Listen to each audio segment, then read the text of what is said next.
Alrighty, making movies, baby. This is just going to be a short video on how to make the Nexus, which I showed off in a short, and maybe you're coming from that, maybe you're not, but if you aren't, this is a water stream separator. It's a very unique design that I came up with myself using a good deal of redstone, but I tried to make it as cheap as possible. Realistically, the only extravagant expense is this. You could replace this block here by putting up, I need a solid block. But you could replace this block here by going, like, doop, doop, doop. And then having a single redstone torch here. Man, I'm so disorganized. Start a video, don't have the good stuff. And then have a single redstone torch here, and it would be, 8 redstone cheaper. But for now, what we have going on is a very compact, very sleek design. And I'm going to try to explain everything as I put it together, like the logic behind having different repeaters at different values, like that one down there is at 4, but this one up here is at 3. Why is that? Well, the reason for that, I'm going to explain this really quickly, is because this redstone torch tree offers a 1-tick delay, so this only has to be delayed by 3, where its counterpart has to be delayed by 4. Now, over to creating it. I'm not going to count exactly. Actually, I'll count. I'll count and I'll cut it. I'll be a second. Okay, this, in my inventory, should be all that you need to make this entire machine. Ah, frick. Wait. There we go. And then, just for the fancy points, there we go. This should all be all that you need to make this entire machine. Not, of course, not 9 redstone. I'm just saying, like, you need redstone or redstone dust, because I'm not actually going to go out and count every single redstone dust piece. But I have counted every torch that I've used, which is 4 here, and then 3 here. So, I don't know where I got 8. Oh, right, because there's the one there. But besides that, it's all of this. So 2 blocks of redstone, 2 hoppers, some redstone dust, 14 sticky pistons, 5 waxed copper bulbs, or just copper bulbs. We're not using them for any output greater than 1, because they are immediately going into torches or going into repeaters, or blocks, or comparators. And then 8 target blocks, 8 redstone torches, 10 redstone comparators, and 7 redstone repeaters. Now, why are we using 10 comparators and only 7 repeaters? Well, comparators don't add delays, they don't add tick delays, where repeaters, even set to their lowest setting, seem to, at least in my experience. And then besides all that, we're going to be using some building block, which I will be using our deep slate bricks for. I have forgotten one thing. We are going to need 4 normal pistons. 4 normal pistons are what designs this entire feed tape system, because you can't have them be sticky because they'd keep the blocks, which would suck. So now let us begin. I'm going to start designing it over this direction, and I'm actually going to do it slightly differently here. So this one is designed to be ambidextrous, meaning the fact that it can go up or down, and that's the reason that we have so many sticky pistons, is because there's 4 down here and 4 down here, making a collective of, 8 just for this, and then 4 over here, so that's a total of 12 plus the 2 over here makes it 14. So it's quite a few, one might say. But there's another way to design this, which is with this bit on the floor, which I might do, I might not, but let's get stuck into it. We are going to start, actually, yeah, let's do it in the sky. So, yeah, there we go. We're going to start 3 blocks off the ground. And I'm going to turn this machine off so it stops addling my mind. Okay, so 3 blocks off the ground, we're going to make a platform. That is for our hopper clock, and then we are going to... This is not big enough. I'm a fool, I need 2 more blocks. There we go. Platform for our hopper clock, and then we're going to extend it just a little bit to turn on to add the on-off mechanism. That we're doing fancy-like, because levers are for chumps. I believe those are the great words of one Mumbo Jumbo. I'm kidding, but he did say that if you're using levers in your machines, then you're doing something wrong. There we go, and that's all the hoppers we need, and 1 of the blocks of redstone. Oh, and 2 of the comparators. Nope, did not mean to do that. 1 second. Okay, now we're going to fill this with, I do 8 random blocks, but we can just use our building blocks, so figure that into your mathematics. Now, I'm going to add, before I add anything else, well, let's add the torch, actually. We're going to have it here, so that this determines a lot of the orientation of the machine, because it has to be in a rather specific location. But that'll be there, making it so that our on-off system is over here, with a boop, boop, boop, boop, boop, boop. No. That? I think? No, because the lamp does not get auto-turned on. Da, da, da, da, da, da. Watch the fool now. Watch the big dumb fool. Look how the monkey claps his hands. There we go. That's what we want. Now, to this, we add a single solitary button, which I did not put into the parts list, I'm sorry. But putting on this makes it so that we can very quickly turn off the device, which is incredibly handy for building it, because if you want to design the clock beforehand and then you forget, then you're tough out of luck normally. But I'm just going to be mimicking this one over here, and I have a gantry-way, of course, because gantry-ways are tight. For those of you who don't know what gantry-ways are, it's essentially just a walk space in the middle of a machine. I love my walk spaces. Okay. Yeah. I keep having to remind myself, because I just designed this, and it's... in my opinion, it is very good. This took forever to put together. We are going to start using one of our target blocks, actually. Oh, and we already used one of our lamps, so... get that out of here. Okay. Target block goes into one of our repeaters. Our repeater loops around. Yes? Yes, but I made it cost less redstone, that's right. So at the cost of a building block, we save redstone. I'm very into saving redstone for the sake of like, oh, well, I can just put a stone there. Primarily because I don't design redstone farms. We now need these. So I'm very redstone averse. Or I'm very spending averse. Now, this is very simple and pretty straightforward. But if you've ever designed a feed tape, which I'm not relying on the thought that you have, then you'll know that, like, oh, well, I did this wrong already. This corner can be filled. This corner can be filled. And it's just going to go around in a circle. So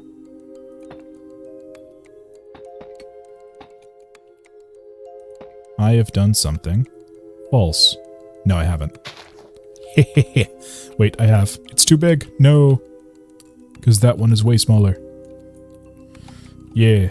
So these are very specific. It can't be too tall. It can't be too short, because then you wind up having too many target blocks or too few target blocks. Or they're in the wrong spaces, or it just takes up too much room. Sometimes it just takes up too much room. So we want a 3-block separation between each one of these. And I've done something wrong again. Holy crap. Is it longer in mine? Man, I'm losing brain cells by the second here. That looks better. There we go. Okay. So we have this here. That is set to no ticks because it's just taking an output from the target block. But the reason the target block is there is so that we can send a signal straight up by the use of this redstone torch. Trust me, normally when I design redstone, it's not this convoluted. It makes it a little bit more sense. And then this, or I do things a lot more linearly than what I'm doing right now, which is cloning. This goes here, which goes into a repeater set to 4 ticks, and into our piston friend. Piston. Piston go down. This goes here. Set to 4 ticks. No, it's set to 3 ticks, because, again, this supplies a full tick of delay. Now we have that go up there, and this comes over. Correct. Yeah, because this here is actually unnecessary. I could do without this. Yeah. It comes over and then drops down right at the lamp. Yeah, I apologize if you can hear my keyboard loud and clacky as it is. Yeah, and then we have another redstone torch tree. And there's a reason for this one as well, and it's to send, again, a signal straight up, because sending signals up with redstone, quite hard realistically.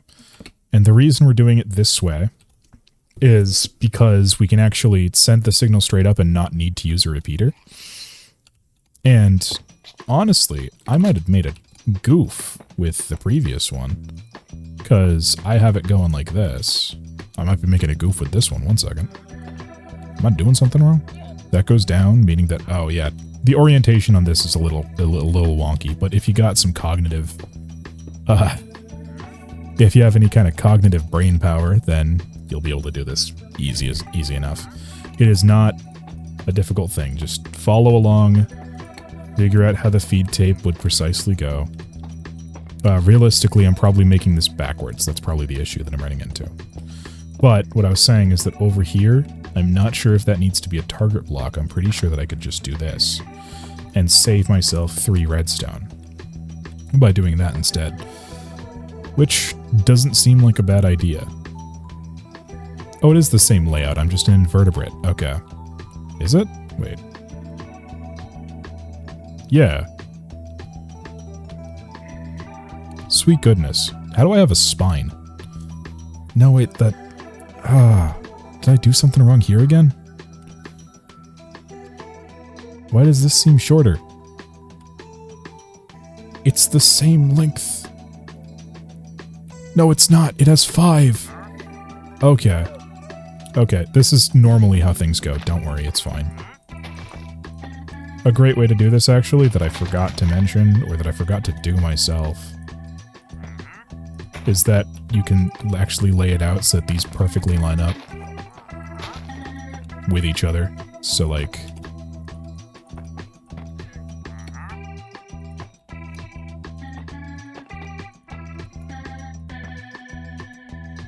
or near perfectly, I shouldn't say perfectly.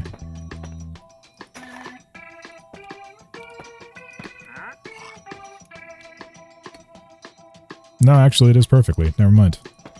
Because that would go there. That goes there.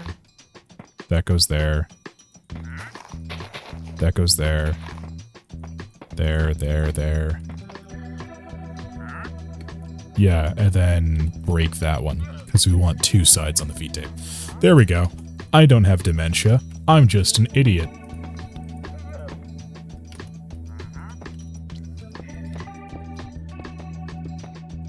And we, of course, try to save on redstone dust whenever we can, so why go to the side when we can move forward earlier? There we go. And then this down here is going to get a delay, actually. So it has to push things up, which is why it will go here. Having a block support it.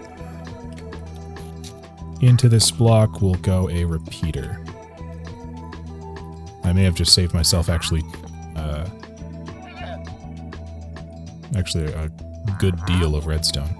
Now let's test the feed tape once I get this block in, actually. Let's get this piston in here. And of course, as always, what I like to do is constant tests.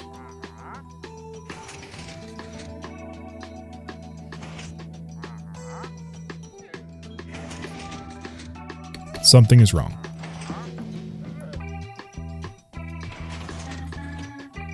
This block isn't firing, because I did it wrong, because I'm a big dumb goof.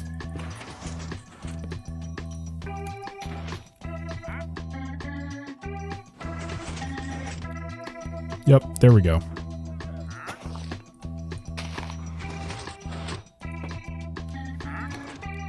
My big dumb goofiness has subsided. A little bit.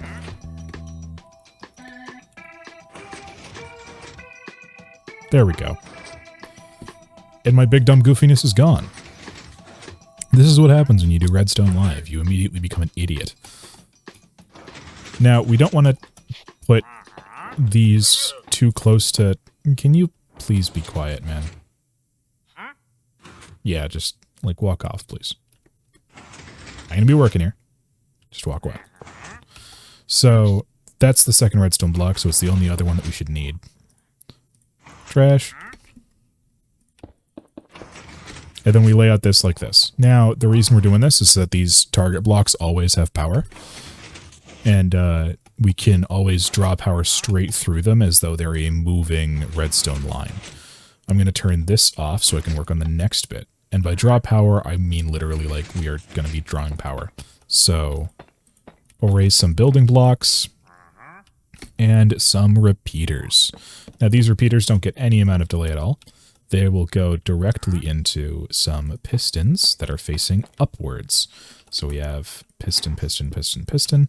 And it's actually good in this case to have a redstone block. I shouldn't have thrown it away so early.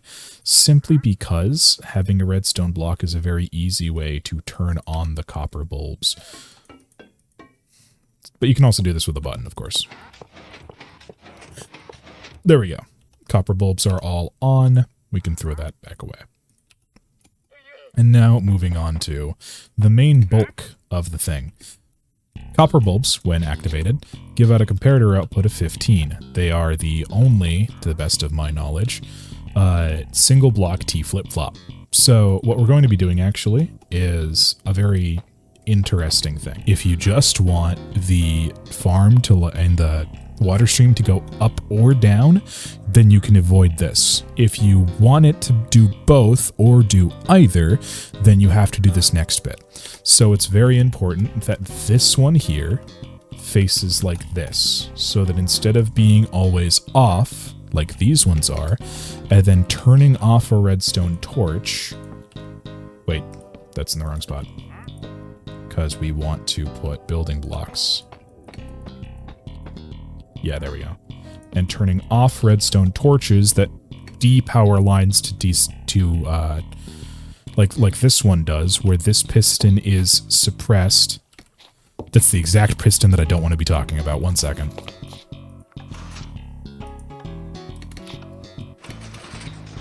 There we go. Where this piston is depressed because of the fact that its redstone torch is turned off, specifically because of that. Then over here, what was I saying? Goodness. Oh yeah, that's how this main system works. So if you want to only have one out and one down and not have it be ambidextrous, then you can ignore this and you can set it up actually very, very quickly. But it takes up the same amount of space. It's just one more resource. And all that resource is a block, some redstone dust, another block, and then a comparator, I believe. But let me go double check. Yep. So over here. And by the way, if you're curious, like, I don't mean to toot my own horn or anything like that, but if you're curious as to how I come up with this stuff, I am becoming an engineer, so don't feel like ashamed that you're not coming up with redstone stuff. A lot of people that do are like probably engineers. I highly suspect that Doc is an engineer. Even though I haven't watched much of his stuff. But the rest of this is pretty simple. You want direct lines to pistons. As many direct lines as you can without interacting with other lines at all. So the way that I do this, and the way that I tried to do this, is I was avoiding as many blocks as I could. So like we don't have weird blocks like this keeping lines from interacting. Instead, that's why we have so many comparators. But also so we can keep it all on the same plane, kind of. And then here, and here. And that's 2 already. And then the third one is very strange because we have to avoid quasi-conductivity actually with this one. Quasi-conductivity, for those of you who don't know, is a very, very stupid thing. And I'm not sure why it's still in the game. But it's really straightforward, and this is kind of a dumb circuit. 1 second. It would be easier to do that. But quasi-conductivity... Can I just... Oh, no, I can't. Okay. Quasi-conductivity is where a piston will get, like, in my own opinion, in my own humble opinion, randomly triggered because of the fact that redstone is acting a little bit differently around it. It's treated like a door or something like that. I don't know the full and long of it. I just want to make sure that when this is dispowered, okay, and then I'm going to turn off the other one. That's another buff of this, actually, is that you can signal it once, like boom, the machine stops, right?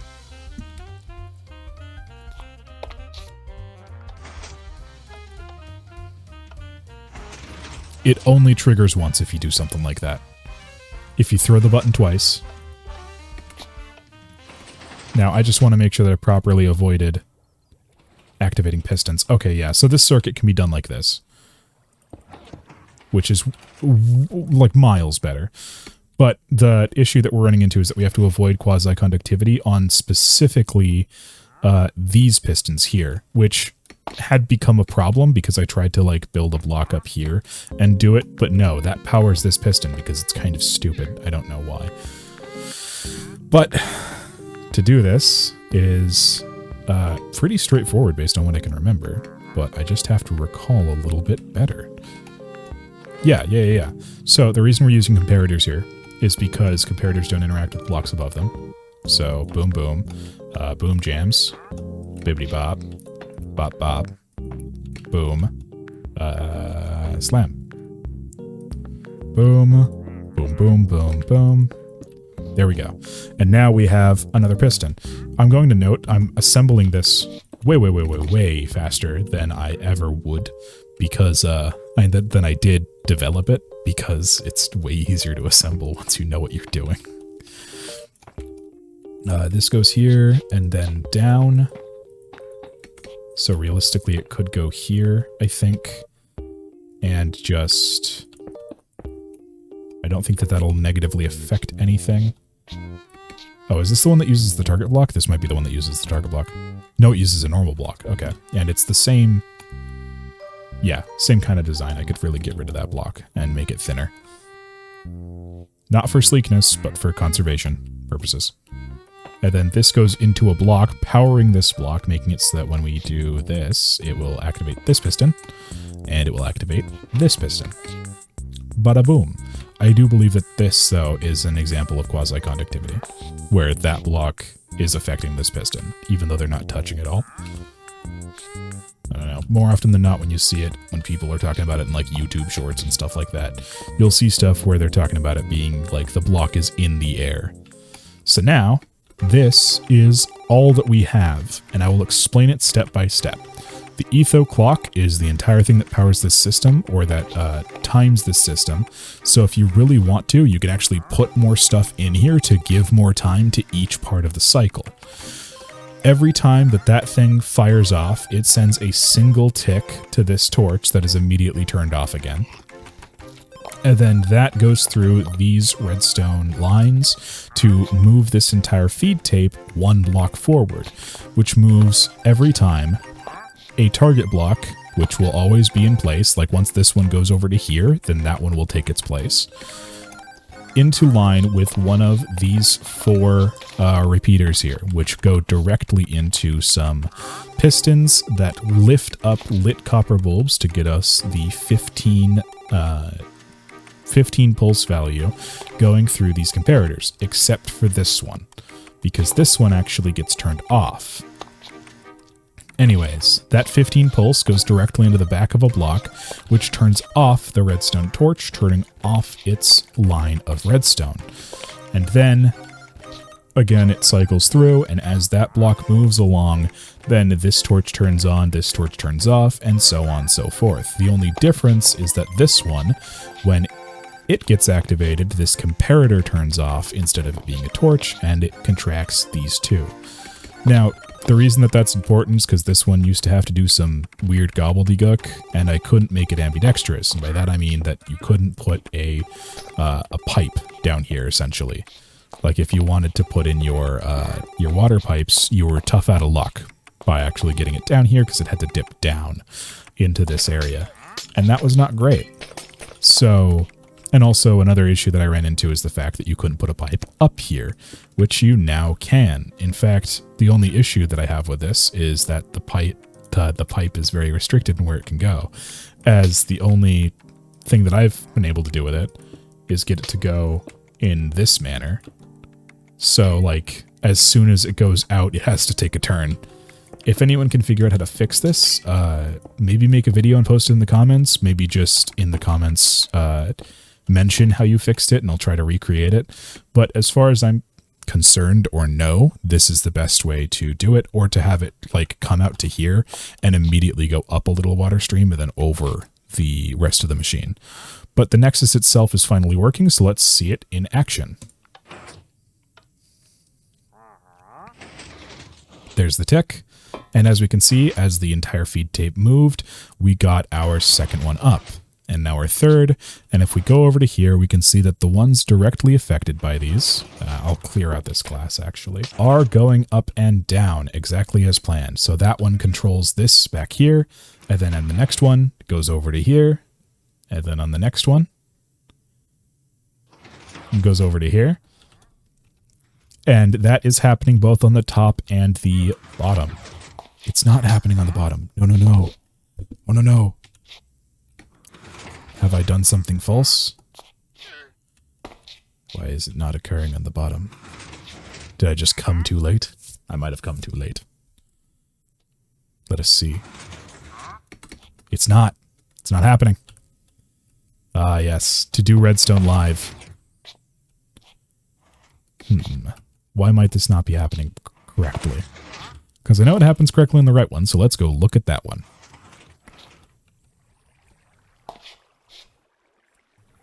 We have to wait a bit. I'll cut it out. Oh, it's not on. There we go.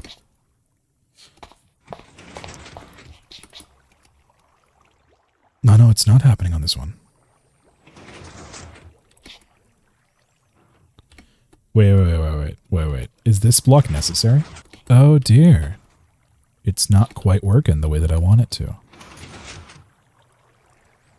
It might be because I reloaded the world, so we might have to do that. Or perhaps this block needs to be transparent? No, it's getting powered from something else. This block? That block. Okay, so target? No, that didn't work. Other comparator? Yeah, there we go. Oh yeah, that's right.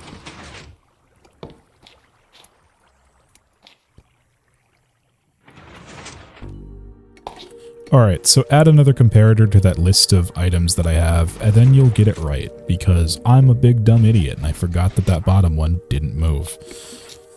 So all that you have to do is come over here, and on this one here, put another comparator. And that'll just direct it perfectly, and also you won't have any kind of delay in the circuit or anything like that. Because again, if I were to put a repeater here, even though it's only slight, there is a delay when turning it off. Check it out. See that? Whereas if you put another comparator here, on instantaneously. And that's what we're looking for, which is why we're using so many comparators. Now, I do believe that this is all, and if you want a deeper overview, I will be hanging out in the comments, so please comment, ask some questions. If the question is about the reason for this existing, does anything need a reason to exist? I'm kind of kidding, but I'm also kind of not. So, the reason for this existing, I said it in the short, but I might not have said it in the video, it's to split up water sources. So if you have some kind of water stream coming into an area, or another way of looking at it is that if you didn't have the bottom rack, you could have a farm coming in here and feeding with a upwards bubble stream. You could have it feeding in a bunch of, say, bone meal, like what I have currently going on at Obliteration. And the bone meal goes up, and you want to divvy the bone meal pretty evenly amongst 4 separate farms, or even more, in which case you'd add more of these nexuses in different places. You want it to separate amongst 4 separate farms, or more, and then you design something like this in that area that will systematically decide where the bone meal goes. The reason that there's only one block in the center is so that the water will just kind of flow. And let me showcase that really quick. Okay, so now we have all the water tracks in place. They're not full water tracks essentially, but they're the things that will get the job done.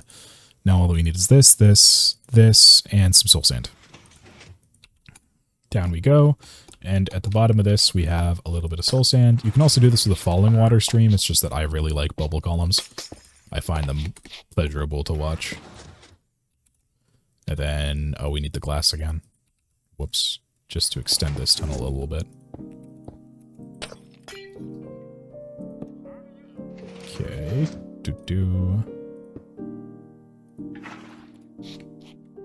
Enter crawl fly mode to go 1 block deep.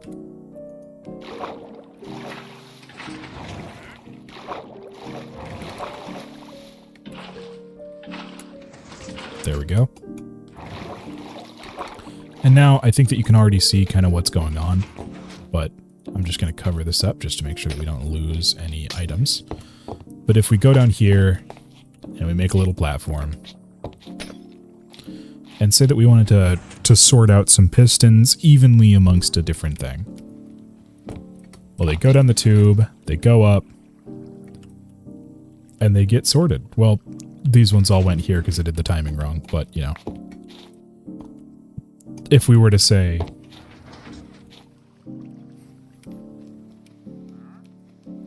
over like a huge amount of time, like a bone meal dispenser does, then as the machine works, these things go up their bubble column, and they go to their different areas. Like, see, we've already split them. Well, this one has become a loose cannon and a rebel, but we've already split them. Some have gone there, some have gone there, and you can set this to a shorter time too. So like if you want it to be like super precise with like, oh well, 1 to each farm every rotation, then it can do that. It's just that you'd have to, it would be probably the worst noise machine ever made by man, in the sense that, you know, here, wait, actually, I kind of made it the worst noise machine ever.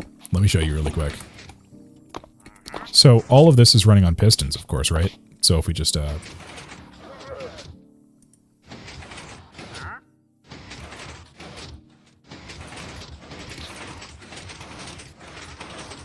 I mean, it doesn't break.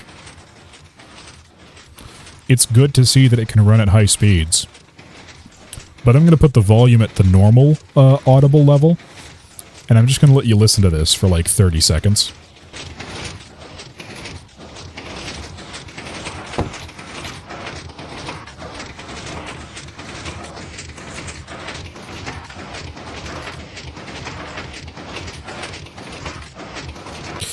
Yeah, it's bad.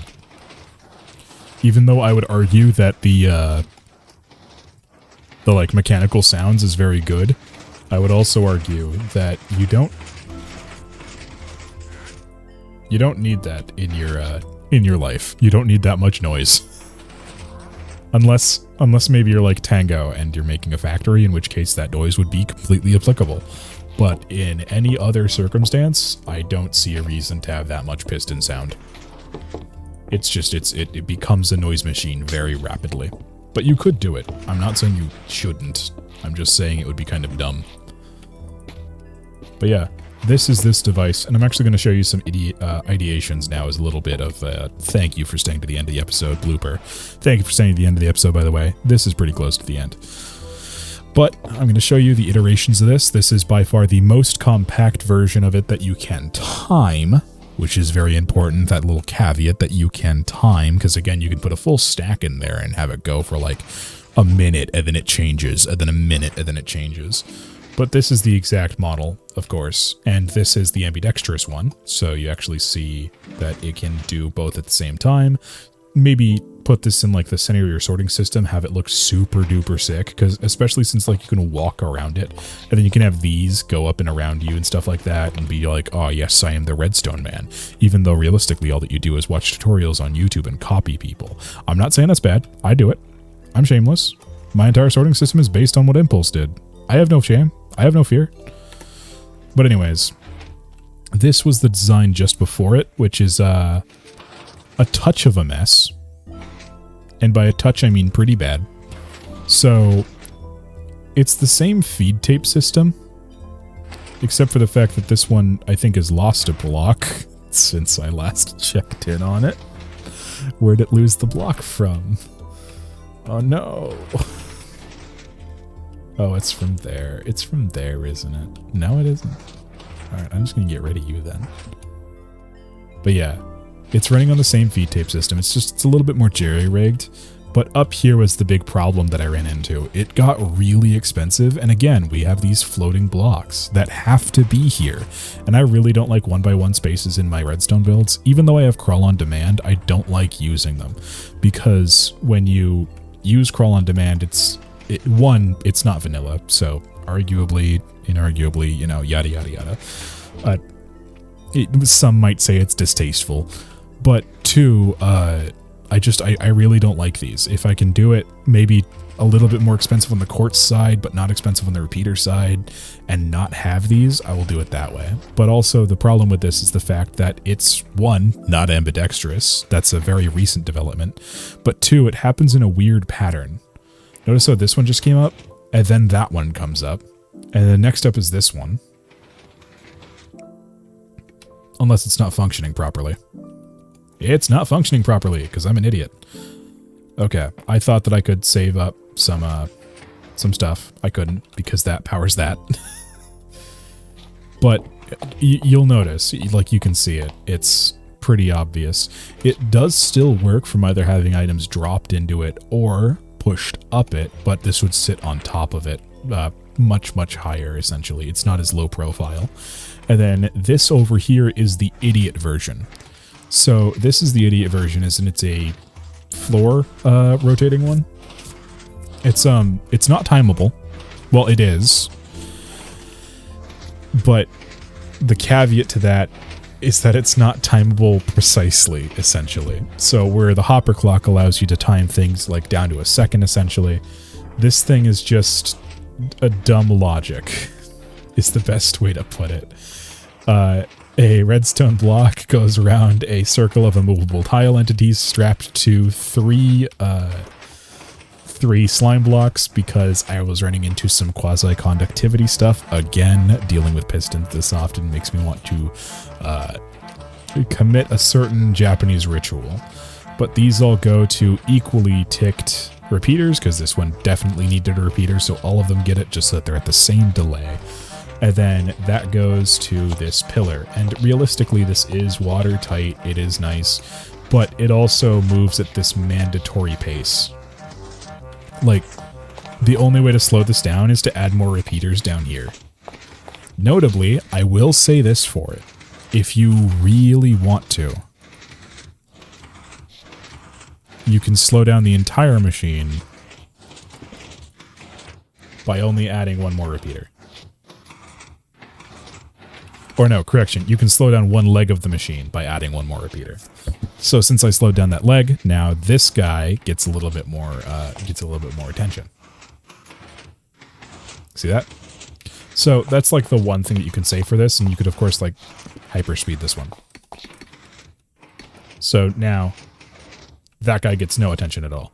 So it is nice for that, but I do think that having a balanced amount of like resources go out to different directions is the core idea that I had behind this contraption, which is why we now have the Nexus.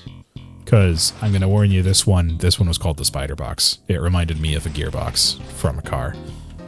The thing underneath of your axle, where it's just like, oh, well, let's take angular momentum, angular force going this direction and convert it to angular force going this direction using a bunch of gears and this mess of it's a spider box is engineeringly, in the sense of engineering, is beautiful, in the sense of aesthetics is terrifying. But yeah, this thing, it works, it's fine. It's just it's not as low profile or low cost as this is a much better, in my opinion, even though I am the person who made it. This is a much better design. Very low profile, very low cost as well. And, of course, cost is what I'm really going for, because every time I need redstone, I go on a huge strip mining thing for it. And I get like 3 stacks, and then it gets burned up in the first farm. Like the moss farm that I did, the second moss farm, I went into that with like 2 stacks of redstone, and I came out of it with like 20 redstone dust left. Insane how valuable this little pile of powder is. Anyways, that's all for this video. I don't know how much of this is actually going to make it into the cut. But I'll say I thank you so much for watching. This is just a little video that I'm putting in on the side, kind of, because I have this big invention. I love this thing. I love it dearly. Let's get in the backdrop, actually. Let's get the one that we built together in the backdrop. I love this thing dearly. It has been very fun to build. It took me like 2 days. If you like this kind of content, then let me know by dropping a like.